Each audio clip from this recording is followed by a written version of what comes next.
Hello, Assalamu alaikum, my friends. Welcome back to our journey to learn modern AI, modern Python for AI agentic development. We have covered in the last lessons the logical operator, namely not, and or, and we also advanced to using input functions so we can gather data from our users that we can process and give them results upon them. But the challenge we faced while using input data was that we need to convert the strings data into integer type.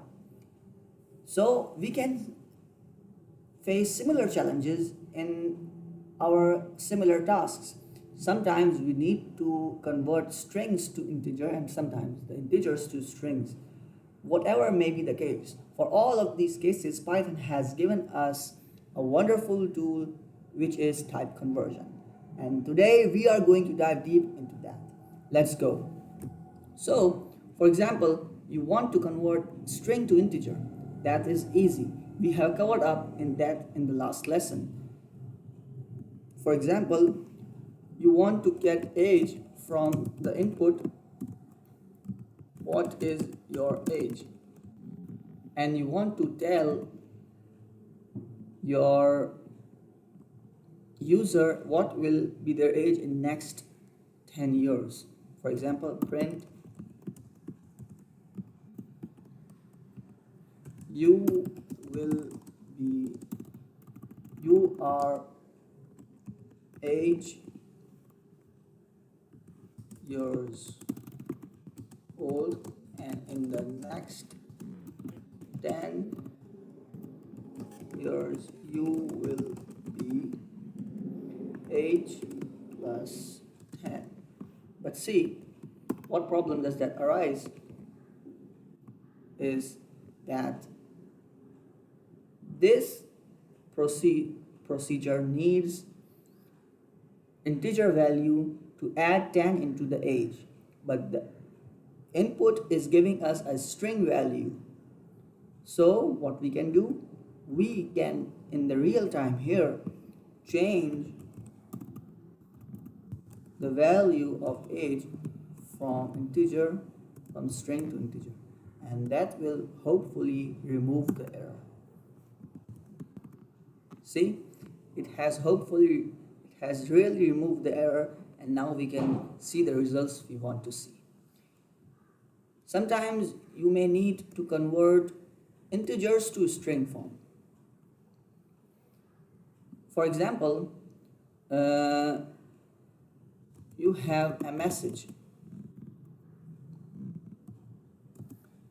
You are making a message. That message is that you are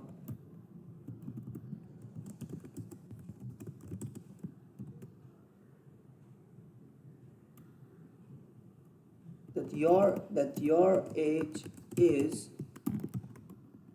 plus age. Now, in this case, you are making a message and you are adding in that message the number which you are getting from age input.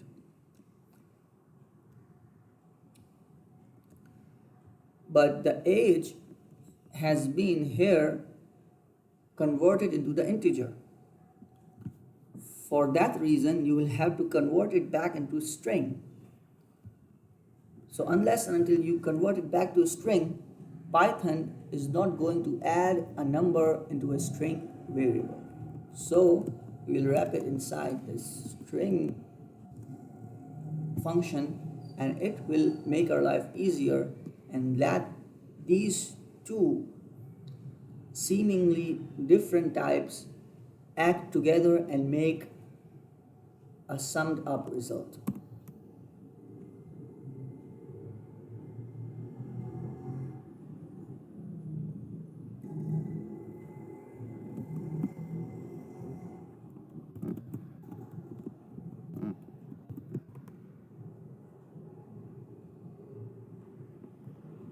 Sorry, we didn't want it to wrap it into curly brackets.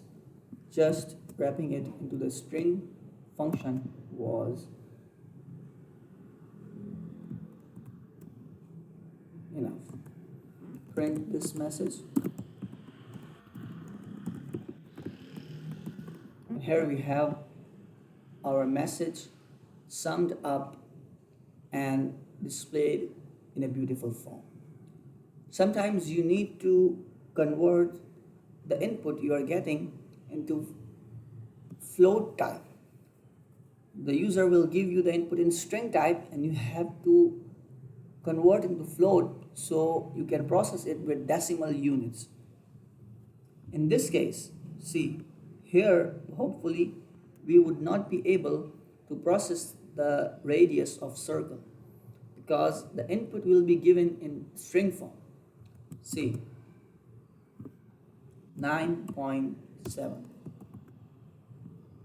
See, the input is given in string form, and here we are supposing that the radius will be float value, so it can multiply with 3.14. But the case is not. So we will change the type of radius to float, and hopefully this will eliminate the error. See, here's the magic. We have got our area calculated because we converted the string value of radius, the stringified value of radius, into a floated type radius. Thank you very much. Meet you in the next lesson with another interesting Python skill.